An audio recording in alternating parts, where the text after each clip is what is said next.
Bali, dan kita bisa lihat sampai sekarang pesta kesenian Bali itu masih berlangsung dan rohnya kita dapatkan pada zamannya itu luar biasa. Ini komitmen beliau yang sangat tinggi terhadap pelestarian dan pengembangan seni budaya Bali. Di samping itu juga komitmen beliau di dalam memperkuat posisi desa adat, desa peterangan. Beliau membentuk waktu itu yang namanya LPD.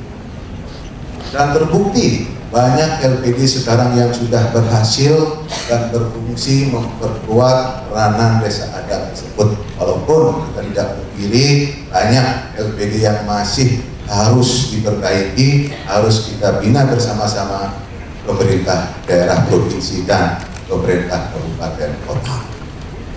Hadirin yang saya hormati, saya akan menyampaikan draft visi misi ini, dan tentunya seperti yang kita ketahui bersama bahwa pertumbuhan ekonomi di Bali ini bagus dalam arti ada peningkatan dari tahun 2011 6,54%, tahun 2012 menjadi 6,67%. Ini peningkatan. Ini artinya pertumbuhan perekonomian kita di Bali sangat bagus.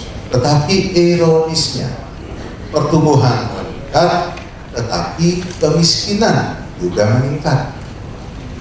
Ini data pertumbuhan meningkat. Seharusnya kalau pertumbuhan ekonomi meningkat, lapangan kerja juga meningkat. Kalau lapangan kerja meningkat, tentunya pengangguran juga akan berkurang.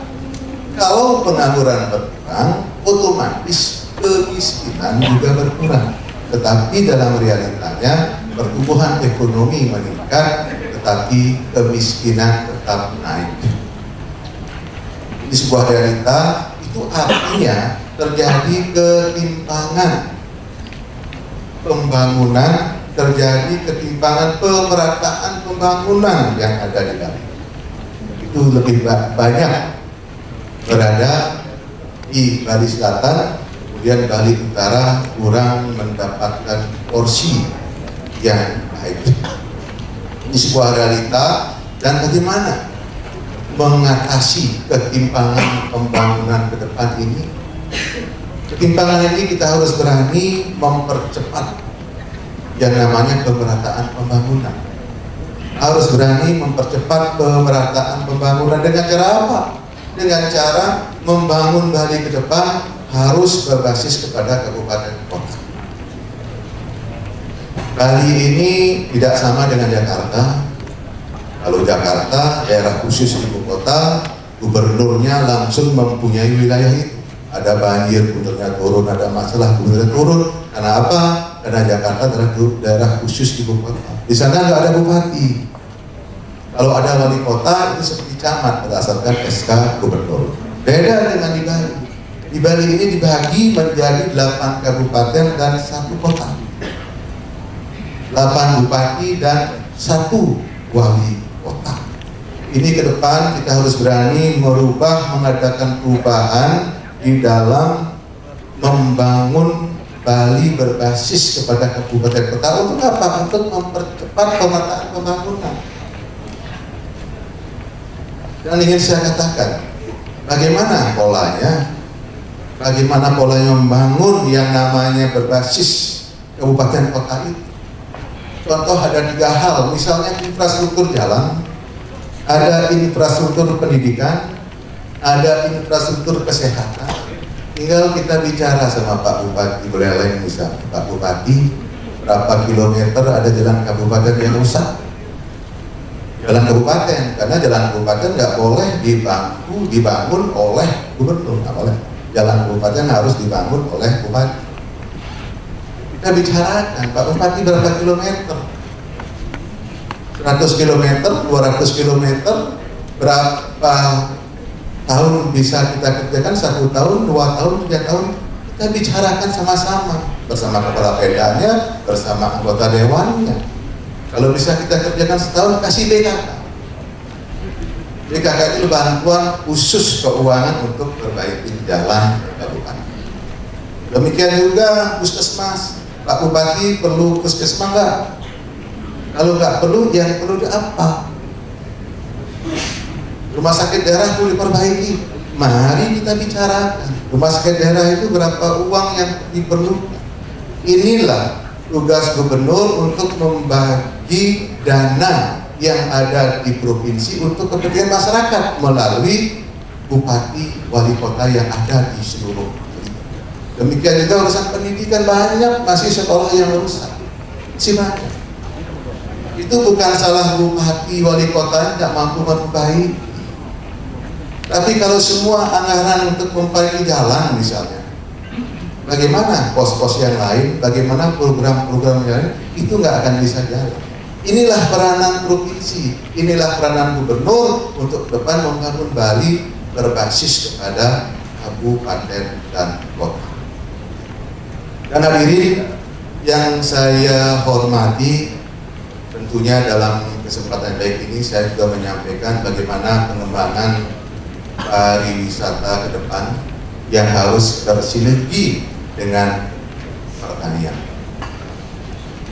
Pariwisata yang sudah berjalan sampai pariwisata kita ini dikuasai oleh pemodal besar, karena sudah menjadi data, menjadi fakta bahwa gaya model trickle-down effect itu yang dengan harapan pemodal besar memberikan setetes harapan, setetes kesejahteraan kepada masyarakat secara nasional sudah gagal total.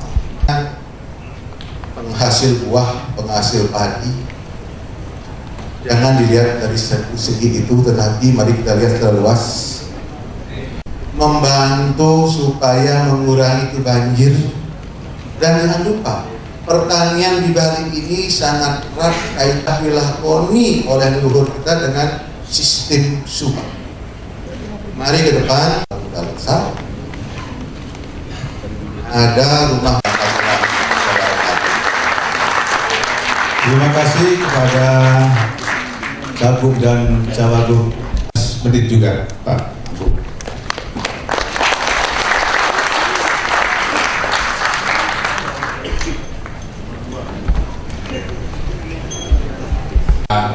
Yang saya hormati para rektor lainnya, yang ibu-ibu, para mahasiswa di Bula, Om Swastiastu. Pulau surga, pulau toleransi dan demokrasi, dan pulau perdamaian yang kita cintai ini. Ibu bapak yang saya hormati, kami diharapkan untuk menyampaikan visi dan misi, kebijakan dan strategi, serta beberapa program untuk diarahkan mencapai visi dan misi tersebut.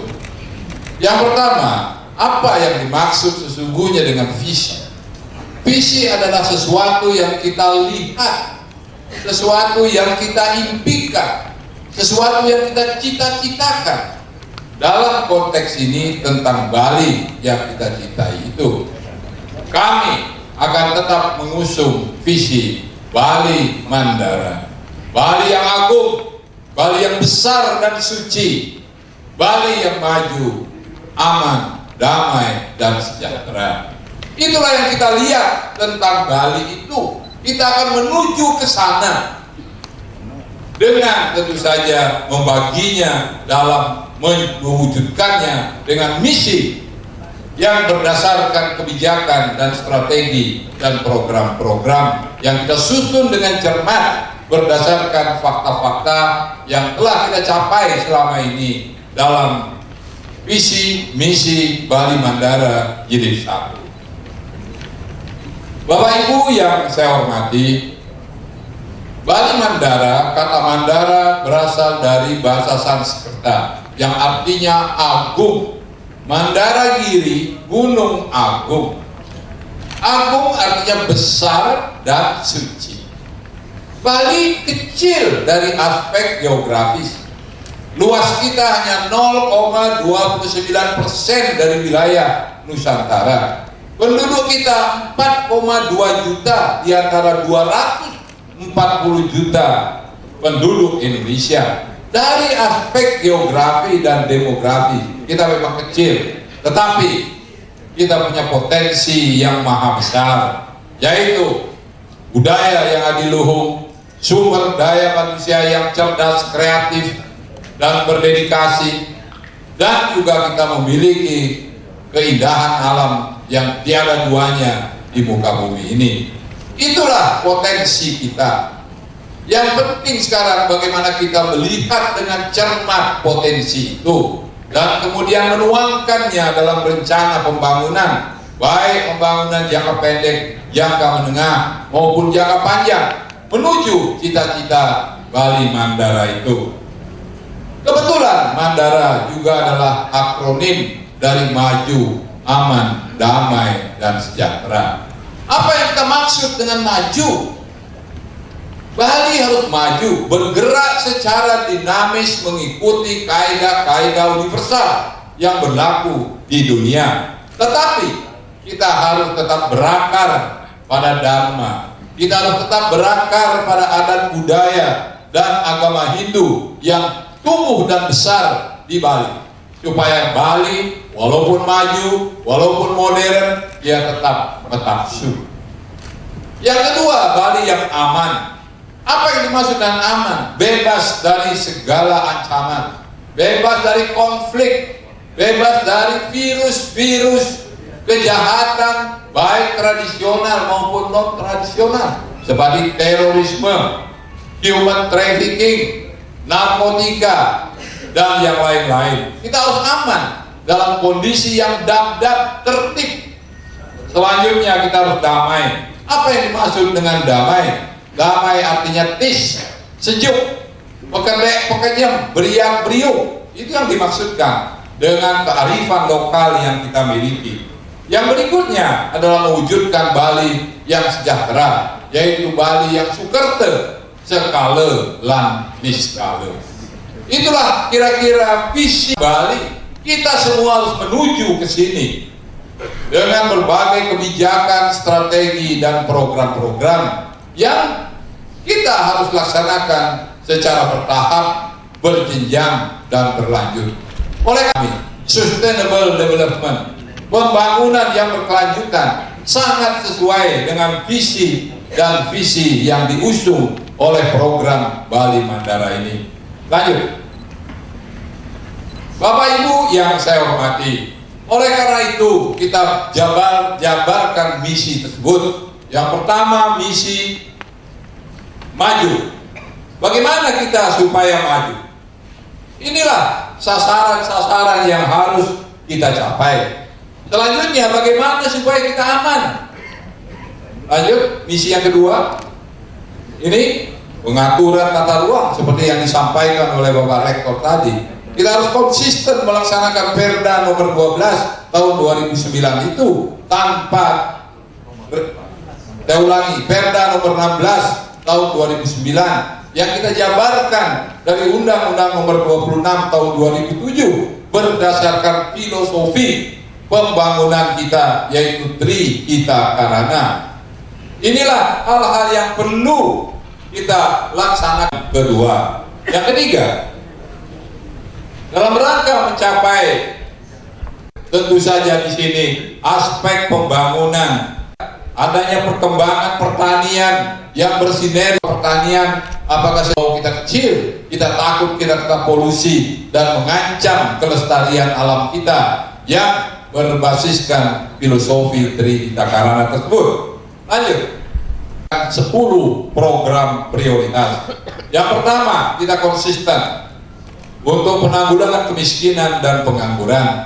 Secara bertahap, angka kemiskinan kita sudah bisa kita turunkan dari sekitar 5% pada tahun 2008, sekarang sudah menjadi 3,9%. Kita provinsi menempati posisi kedua paling rendah angka kemiskinannya di Indonesia saat ini, hanya 3,9%. DKI 3,7%. Saya sangat yakin Bali Mandara Jilid 2 akan mampu melampaui DKI Jakarta. Target kemiskinan di Bali boleh kita toleransi maksimum 2%. Maksimum 2%. Tidak boleh lebih dari 2% karena kita diam di Pulau Dewata, Pulau Surga. Tidak ada orang miskin di Pulau Dewata dan Pulau Surga. Bagaimana kalau para dewa itu miskin? Tidak boleh ada dewa yang miskin. Jadi yang pertama adalah penanggulangan kemiskinan, persoalan pendidikan, kesehatan dan seterusnya. Seperti masalah keamanan, kita harus menerapkan ketentraman, ketertiban, pengamanan terpadu yang berstandar internasional. Kita harus modernisasi terus-menerus TNI dan Polri. Kita harus modernisasi sistem pengamanan di Bali supaya kita bisa bersandar pada keamanan tersebut, sehingga ini akan menghidupkan pariwisata di Bali. Dan yang terakhir yang tidak kalah pentingnya adalah reformasi birokrasi dan tata kelola. Disinilah kita membuat good governance dan clean government. Lanjut. Oleh karena itu, prinsip dasar pembangunan, dia harus kita pertama mengenali wilayah Bali itu sendiri, dan yang kedua merumuskan manajemen pembangunan daerah. Disinilah diperlukan ketajaman visi seseorang untuk menentukan dan mengenali apa potensi kita yang sesungguhnya, dan kemudian merumuskan dalam suatu sistem manajemen yang baik, mulai dari aspek perencanaan, pengorganisasian, pelaksanaannya, evaluasi, sampai kepada pengendaliannya. Ini yang harus dilakukan terus-menerus, dan oleh karena itu diperlukan orang yang mempunyai kemampuan manajerial tinggi di samping kepemimpinan yang andal. Lanjut, ini kita 4 prinsip ini. Pro growth, kita harus bertumbuh terus. Jangan salah, sekarang Provinsi Bali angka penganggurannya hanya 2%, terbaik di seluruh Indonesia. Jadi kalau dikatakan pengangguran naik, menurut saya harus baca data BPS dulu. Ini data BPS ini, ya, 2% kita sekarang, 2%. Kemudian kita harus pro environment.